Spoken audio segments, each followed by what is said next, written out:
মহিলা বলছে যখন আমি বৌমা ছিলাম শাশুড়ি ভালো পাইনি, আর এখন যখন শাশুড়ি হয়েছি তো বৌমা ভালো পাইনি। আমার কোনো দোষ নাই, আসলে সব দোষ হলো ওয়ারি, আসলে নাটের গুরু হলো ওই, আসলে বদমাসের হাড্ডি হলো ওই, ওয়ারি সব কিছু ভুল ওর ভিতরে, কিন্তু নিজকে বুঝতে রাজি নেই। ও বলছে যে আমার মতো ভালো কেউ নাই। ওরকমই একজন ছেলে নিজের ভুল বুঝে না, দোষ চাপা দিচ্ছে। ওই মহিলা যেমন দোষ চাপা দিল শাশুড়ির উপর আর বহুর উপরে, নিজের ভুল নিতে নিজে মানে না।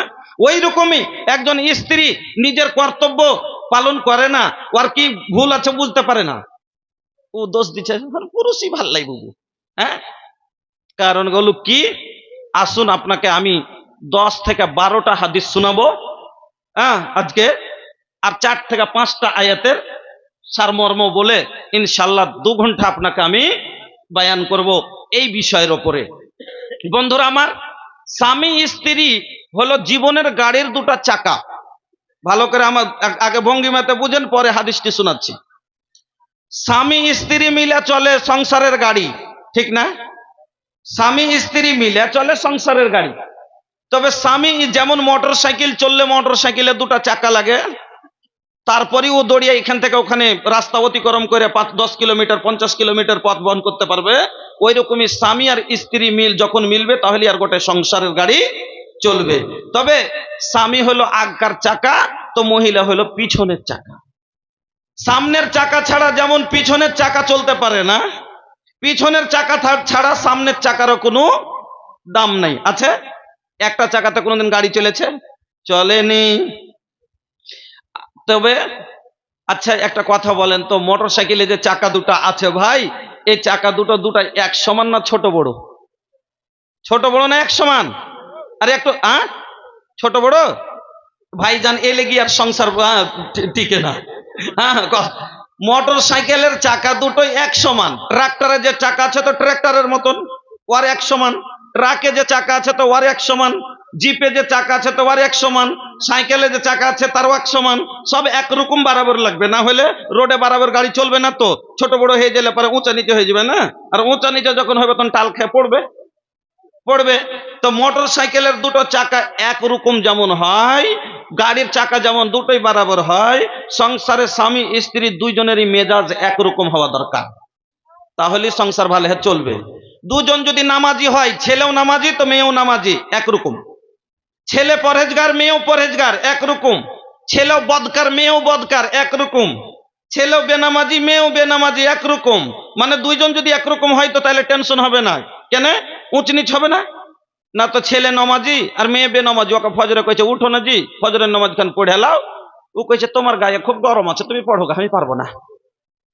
সত্যিকারই পাঁচ যদি ও নামাজি হয় সহ্য করতে পারবে? কয়দিন এই বউকে সহ্য করবে না।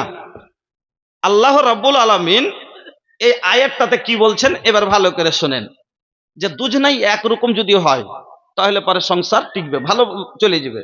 কিন্তু উল্টা পাল্টা যদি হয়ে যায়, দুটা দুরকম হয়ে যায়, ছেলে নামাজি মেয়ে বেনামাজি, ছেলে পরেজগার মেয়ে পরেজগার লয়, হ্যাঁ ছেলে দিনদার মেয়ে হলো অভদ্র, তাহলে কিন্তু সংসার টিকা খুব ঝামেলা আছে। তাহলে আল্লাহ রাব্বুল আলামিন এর জন্য কি বললেন এই আয়াতটা শুনেন। বিসমিল্লাহির রহমানির রহিম।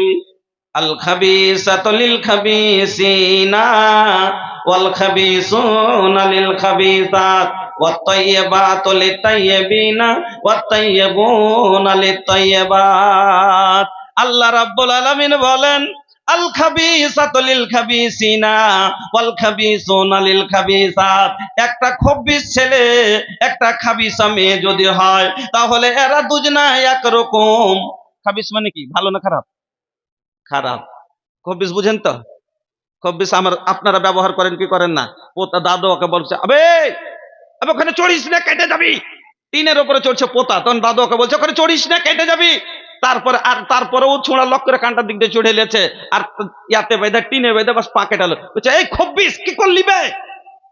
দাদু ওকে মানা করছে এটা করিস না, আর ভেঙে দিলে দাদু রাখবে না রেগে কি বলে, এই খবিস কি করলি বে? তো খবিস শব্দটা কেন ব্যবহার হলো? ওই যে ওকে বদমাশি করতে মানা করেছিল, বদমাশি করলো যার কারণে ভেঙে গেল। হ্যাঁ, তাকে খবিস এই কারণে, বদমাশির কারণে ওকে বলে খবিস। চলেন আর একটু বুঝাই। আপনারা পায়খানাতে যখন সান্ধান কি দোয়া পড়েন? আল্লাহুম্মা ইন্নী আউযু বিকা মিনাল খুবুসি ওয়াল খাবাইস। এখানে খবিস শব্দ ব্যবহার হলো কি? কাকে খবিস বলা হয়েছে এখানে? শয়তানকে। কেন? পায়খানাতে কে থাকে?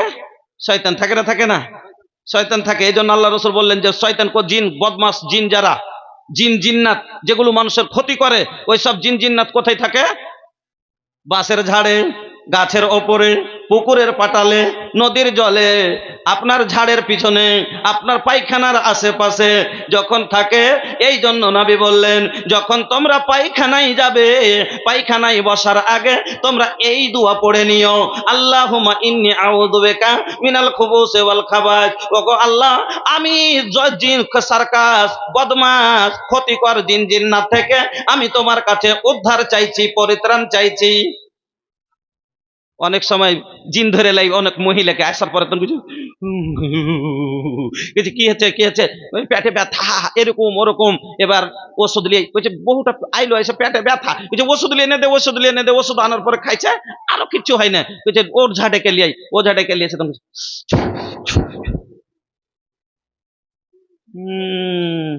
হাওয়া বাতাসে ধরলেছে জি, হাওয়া বাতাসে ধরলেছে। এবার তখন কইছে একটু নিমের ডাল লিয়ে এসো তো। নিমের ডাল দিয়ে তখন ওকে 3-4 বাড়ি দিয়েছে।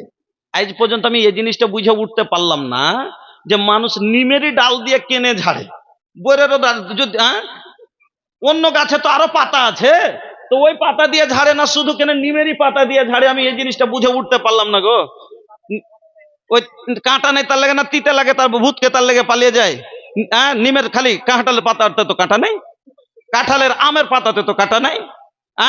যদি এর মানে যে ভূতকে তিতে লাগে তখন পালায়, যদি তিতেতেই এত পালায়, তাহলে বইয়ের পাতার ডাল দিয়ে যদি 2-4 বাড়ি দিলে তো কাঁটাতে ফুঁড়লে আরো ব্যথাতে পালি যুবককে।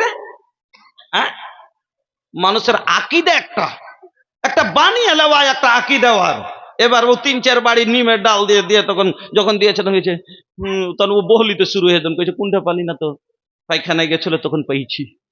তো বেশিরভাগ বলে না পায়খানায় গেছে তখন পাইছে। এই জন্য আল্লাহ রসুল বললেন যে তুমি খবিস। আচ্ছা, যখন যাকে শয়তান লেগে যায়, জিন জিন্নাত লেগে যায়, তখন ওকে কষ্ট দেয় না সুখে রাখে? কষ্ট দেয়, বদমাশি করে, ওর পেটে লাগায়, পায়ে ব্যথা দেয়, তার মাথা আবল তাবল করে, কাপড় খুলে ফেলে দেয়, তার জন্য তার সার্কাসি করে, বদমাশি করে। এই জন্য তাকে খাবিস বলা হয়েছে। আমার বন্ধুরা, আল্লাহ রাব্বুল আলামিন বলেন, আল খাবিসাতু লিল খাবিসিনা ওয়াল খাবিসুনা লিল খাবিসাত। এবার মধ্যখানে একটা কথা কিন্তু মনে পড়ে আলা। আচ্ছা, যখন পায়খানাতে ঢোকা দোয়া বললাম, তো পায়খানা থেকে বের হওয়া দোয়াটা বলে দিই নাকি? আচ্ছা, পায়খানা থেকে বের হন তখন কি দোয়া পড়েন? গুফরানাকা। এর মানে কি? এর মানে কি জি ভাই? গুফরানাকার মানে কি? গুফরানাকার মানে হলো আল্লাহ তুমি আমাকে ক্ষমা করো। কথা বুঝবেন, খুব দামি কথা বলছি। গুফরানাকার মানে হলো আল্লাহ তুমি আমাকে ক্ষমা করো। তো মানুষ যখন কোনো ভুল করে তখন ক্ষমা চায়। কথা বুঝছেন তো? মানুষ কোনো ভুল করলে ক্ষমা চায়। আমি পায়খানাতে গেলাম, আর পায়খানা থেকে 10 মিনিট পরে বেরিয়ে বলছি গুফরানাকা, আল্লাহ তুমি আমাকে ক্ষমা করো। তো এর মানে পায়খানাতে কিছু করেছি? হ্যাঁ, এর মানে পায়খানাতে কোনো ভুল করেছি, না হলে ক্ষমাটা কিসের চাইলাম? বুঝবেন না? বুঝবেন না? বুঝবেন না কথাটা? যে আমি ভালো মানুষ, পায়খানায় গেলাম, আর পায়খানা থেকে বেরিয়ে আল্লাহকে বলছি গুফরানাকা, আল্লাহ তুমি আমাকে ক্ষমা করো। তো ক্ষমাটা আমি কিসের চাইলাম? এর মানে পায়খানাতে ঝগড়া করেছি, গাল দিয়েছি, না চুরি করেছি, না জেনা করেছি, না মদ খেয়েছি, কি করেছি পায়খানার ভিতরে যে ক্ষমা চাইলাম গুনাহ থেকে? বুঝবেন কথাটা? আচ্ছা বলেন তো, যখন মানুষকে যখন পায়খানা চাপ পায়, সে শান্তিতে থাকে না অশান্তি ভাবে? অশান্তি, এত অশান্তি মনে হয় যদি কড়া হয়ে পায়খানা চাপ পেলায়। ওই সমাতে বাবা যদি বলে, আইরে বেটা আমি মরে যাচ্ছি, 3 বিঘা জমি তোকে বাজারের লিখে দিব, আয় গো খাতা কলম লিয়া আয় তোকে লিখে দি। বন্ধুরে, সত্যি করে বলেন তো, জমি লিবেন না আগে পায়খানা যাবেন? সহ্য করার মতন নাই, যদি পারলে সহ্য করবে, এমন হয়ে চাপ পেয়েছে যা সহ্যই হয় না। আচ্ছা বলেন তো, জমি লিখে দিল, লিবে না? কি বলবে? হ্যাঁ বলতে কি না লো বাবু হো পাইলা तनी हागी के आवे छी तब दिया लिखी के हैं बाबू पहले हागल दे हमरा तब दिया लिखी के। বন্ধু আমার, তাহলে কত অশান্তি মনের ভিতরে হয়, কত পেটে যন্ত্রণা হয়, কত কষ্ট হয়। ওই সময়তে বউ যদি বলে এসো গো কালুর বাপ, বিরিয়ানি গরম গরম জুড়িয়ে যাবে, দুটো খেয়ে নাও, বলবে রাখ তোর বিরিয়ানি, আগে আমাকে যেতে দে।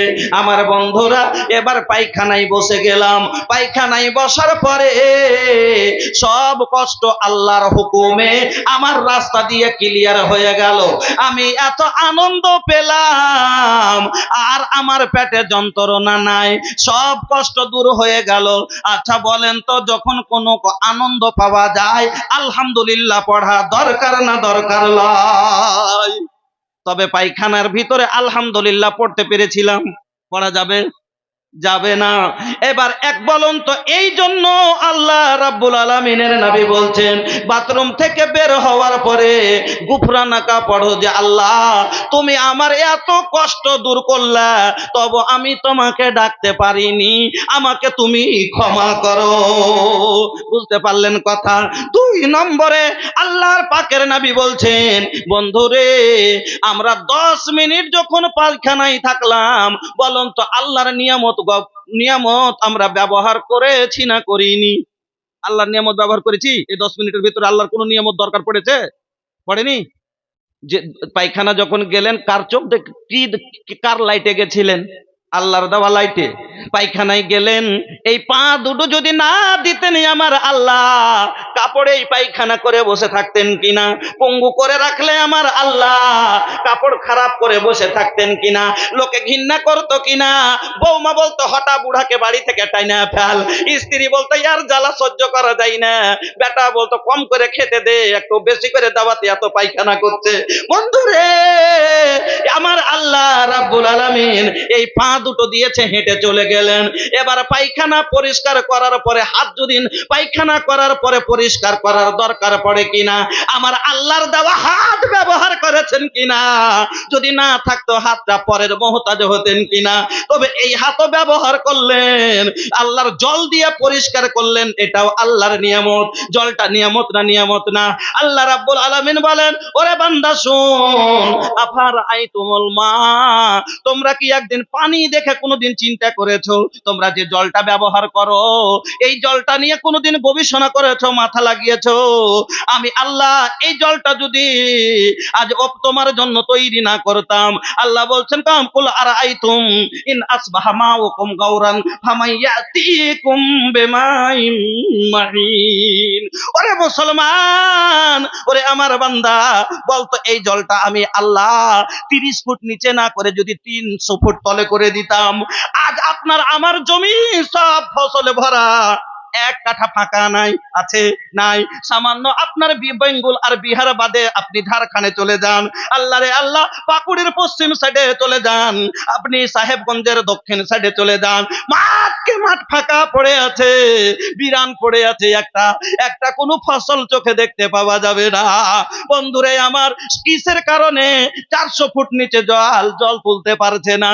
সামান্য 400 ফুট তলে যদি জল হয়, তাহলে মাঠ যদি ফাঁকা থেকে যায়, আমার আল্লাহ বলছেন, আর তুমি ইন আসবাহা মাউকুম গাওরান, আমি আল্লাহ এই জলকে যদি জমিনের পাতালে পাঠিয়ে দিই, কে আছে, কার ক্ষমতা আছে এই জল তোকে এত সুন্দর জল এনে দিতে পারবে? তবে পায়খানা পরিষ্কার করতে আল্লাহর নিয়ামত জল ব্যবহার করলেন কিনা? করলেন। তো আল্লাহর কাছে শুকরিয়া আদায় করা লাগতো কিনা? কিন্তু করতে পেরেছে কি? পারিনি। এই জন্য আল্লাহর রাসূল বললেন, গুফরানাকা, বলো যে আল্লাহ এতগুলো নিয়ামত তোমার ব্যবহার করলাম, কিন্তু তোমাকে ডাকতে পারিনি, তোমার শুকর আদায় করতে পারিনি।